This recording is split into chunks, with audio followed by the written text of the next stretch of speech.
Many thanks for staying with us and welcome back to the morning show here on Arise News. It's time now to review headlines in today's newspapers with Ombudsman of This Day and Arise Media Group and This Day Newspaper Limited's Group Executive Director, Kayode Komolafe. Good morning, KK. Good morning, Abby. Good morning, KK. And good morning, Steve. All right, good to see you again. Let's dive right into it, starting with This Day newspaper. This Day on Sunday. Lead story, terror alerts. Police move to Douse tension. Say no bombs planted in Abuja. With the riders, Army sets up emergency call center. BA cancels London-Abuja flight. Reschedules others till November 7th. Julius Berger warns staff to avoid public places in FCT. And on top of that, it's politics. 2023, PDP, Labour Party knock Fitch's projection. Say report unrealistic. Obi flags of campaign. Promises to tackle unemployment, insecurity. I believe that's the reports where Fitch ratings, the subsidiary of Fitch ratings, projected Asiwaju Bola Ahmed Tinubu of APC to win. But if he does win, that there will be issues regarding social instability with the Muslim ticket and the supporters of the Labour Party candidate. And then other stories, federal government plans to auction 7 deep offshore oil blocks in November. That's a story on page 10. And on the window, CBN, Naira redesign in overall interest of Nigerians' economy. The rider says, insist due approval sought, obtained from Buhari. Mohalu backs Apex Bank, says policy will address insecurity. The KK looks like, together with the terror attack, this CBN Naira redesign plans, are the two key stories, and not only of last week, but of course that will also progress into the new week. Last but not the least, IU breaks silence, says it can stop autumn others from contesting 2023 elections. That's a story on page 8. Basically, the chairman of PDP seems to have found his voice, and he's saying that he will not resign. Nobody can remove him. And as a matter of fact, he has the power to stop some of the agitators from proceeding. Those are the stories, KK, in this day on Sunday. Yes, Steve, you are right. I think insecurity has been the issue, Major news like you said, and we can, like you said, it can also be safely projected that might continue to be the issue, And in terms of the direct impact on the people, I think maybe the story of floods, I think it's the insecurity, because the situation whereby people now after council engagements going to Abuja, and panic and rest. Now, I think largely I agree with you, Steve, your observations, at the beginning of the show when you were making the comments on the police reaction, the bombs. I agree with you. I think, yes, the American embassy, the UK embassy, and other foreign Australia, they have the right. You have the right to. That is their mission, to protect, their citizens. Yes. But then it should be done responsibly. Absolutely. I think there's something less than responsible in diplomatic terms in the way they've gone about it. And I think this is not an occasion for us in Nigeria because we have problems. Then we should engage in unnecessary self-flagellation. Just blaming ourselves for what is not. For God's sake, yes, there is a problem of insecurity in Nigeria. The Nigerian state is confronted with huge challenge of insecurity, but there is still a Nigerian state in place. And no country should come here and behave as if we don't have a state in Nigeria anymore. It's unacceptable. No country in the world that is self-respecting will have it. American embassy is still operating in Afghanistan. It's still operating in Syria. It's operating in Ukraine. And they are not raising panic. They are not raising panic there. And for God's sake, Nigeria is not in a state of anarchy. So the responsible thing could be that yes, they have the right to do is to share whatever intelligence you have with Nigerian state.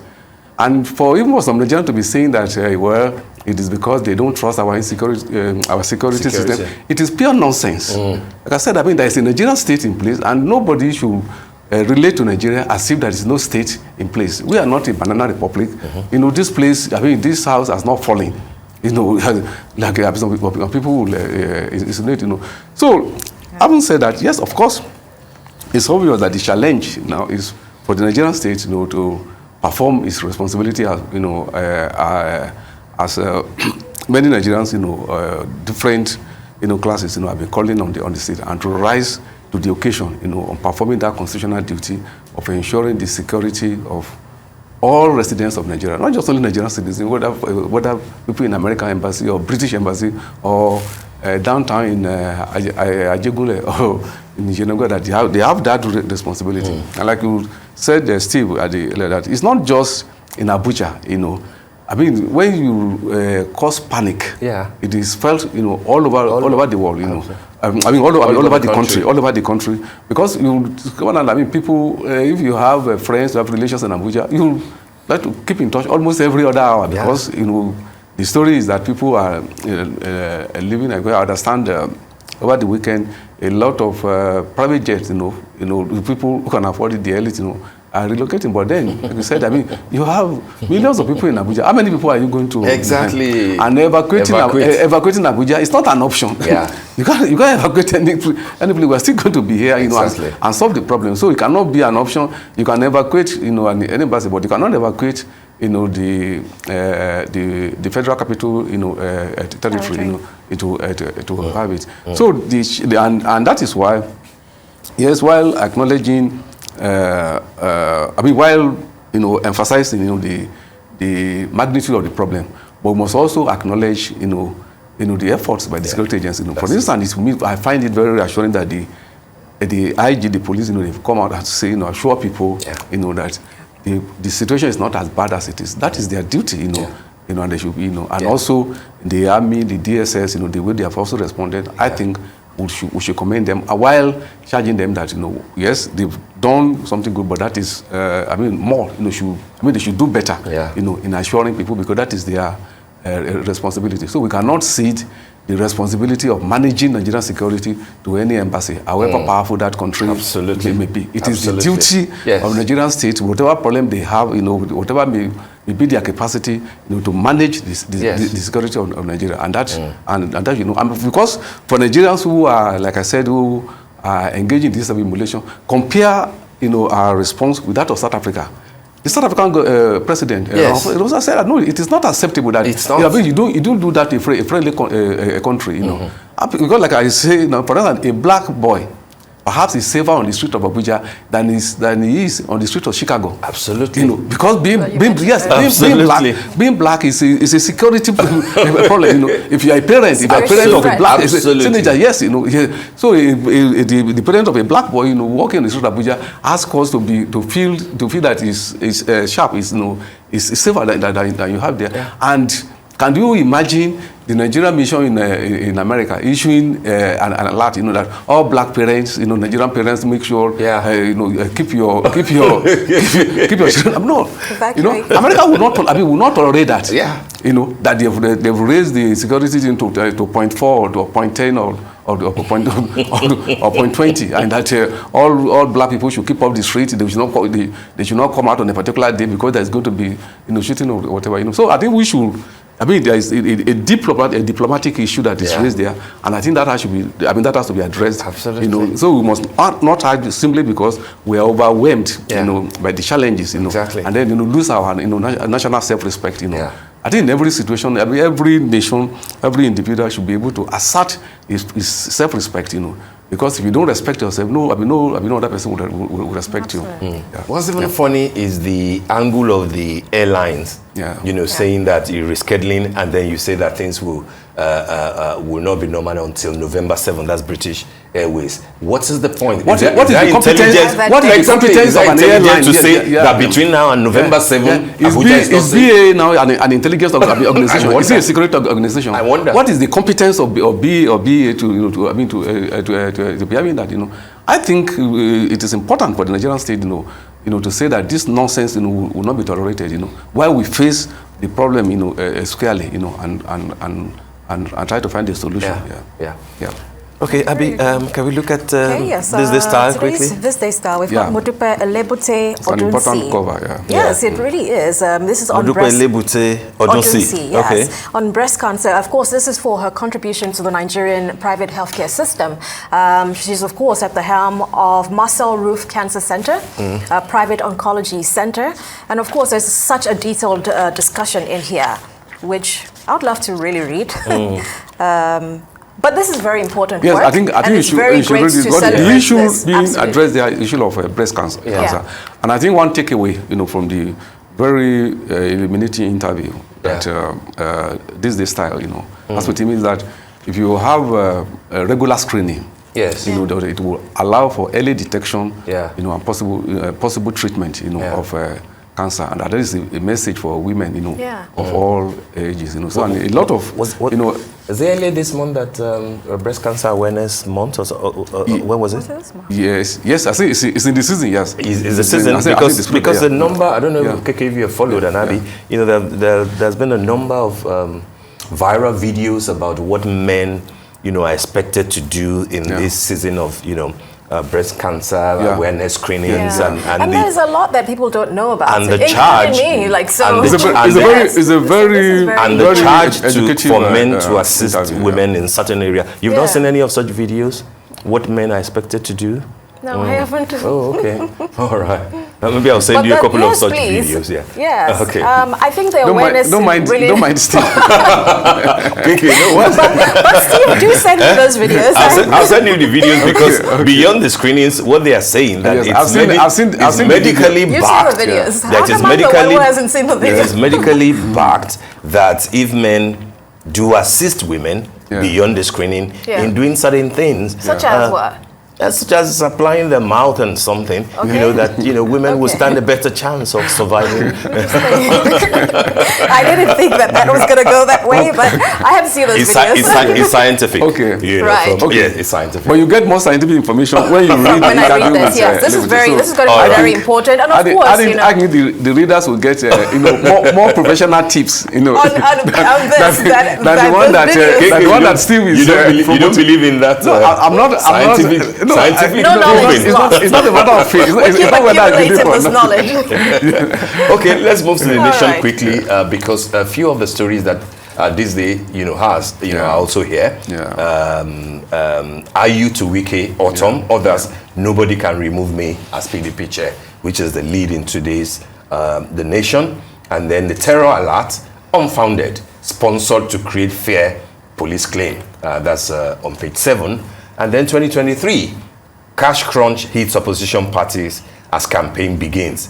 Obi can't fund campaign alone. Labour begs Nigerians for financial support. We already, dealt with that, about the fact that we don't give shishi might be the slogan, but the reality, has now dawned that money is needed to prosecute election. And then there's also the beat about more controversy, Trace Naira redesign policy. And Tinubu presents action plan to Fashionati Afenifere leaders today. And I think that, when they say that, who is Afenifere? I think the APC candidate basically is saying that we know who the Afeniferes are and we'll present our, manifesto to them. You also you are the expert. Steve, the Ohani-Ferry expert. You are the expert in this Ohani-Ferry, but No, this one is Afenifere. Okay, Afenifere. Yes, the front page of The Nation is dominated by political stories, and that's understandable. This is the season.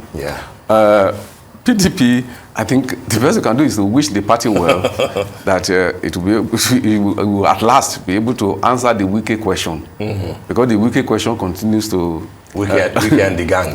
Well, no, okay. Wike as the symbol. Wike as the symbol, and that's why I call it the Wike question. In confronting it, that you'll expect. That is, you can wish PDP well that you'll be able to finally solve the Wike question, if it will, before the election, because right now there should be the period when every political party, the political messaging should be what you are offering and how you are going to solve, specific problems, which the party might decide to focus upon in its program.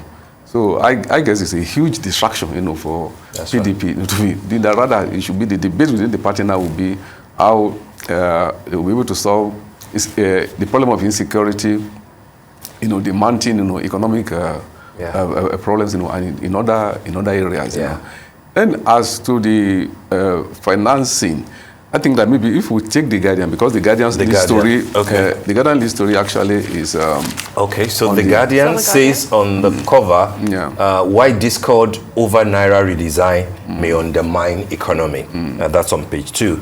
Is that the story that you're referring to? Okay, so we take it with the other one.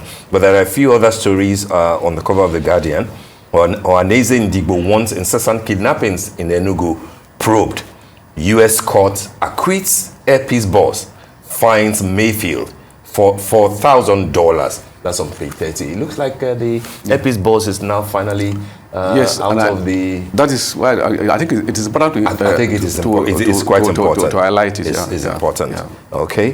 Which other stories are of interest there? Will U.S. terror alert derail 2023 elections? Inside stuff. That's a question, based on analysis. So, as you said, why discord over Naira redesign may undermine economy. If you have the finance minister saying that she was not consulted, she doesn't know anything about it, and that even if she did, it wouldn't look like this is the best time to execute this kind of a policy, even though CBN has not broken any rule whatsoever in trying to proceed with this. We have to do this very quickly. Just a few seconds. Okay, absolutely. I think the thing to just emphasize that, for proper economic management, there should be a synchrony of purpose between the fiscal authority as well as the monetary authority, so that the impression is not given as if there is a sort of incoherence, lack of synergy, with the authority. So I think whatever issues they are having, it should be handled, at the level of... a lot of people think before CBN governor could come out that he will have... That maybe they have even printed, the new notes already. Decision has already been made before. Exactly. All right. Thank you so much, KK, for yet another brilliant analysis. And that brings us to the end of the morning show today. Thank you for watching, and do stay safe. I'm Steve Ayorinde. And I am Abby Owolawi. From the rest of our team here in Lagos, Nigeria, enjoy the rest of your morning and, of course, the rest of your day. Goodbye.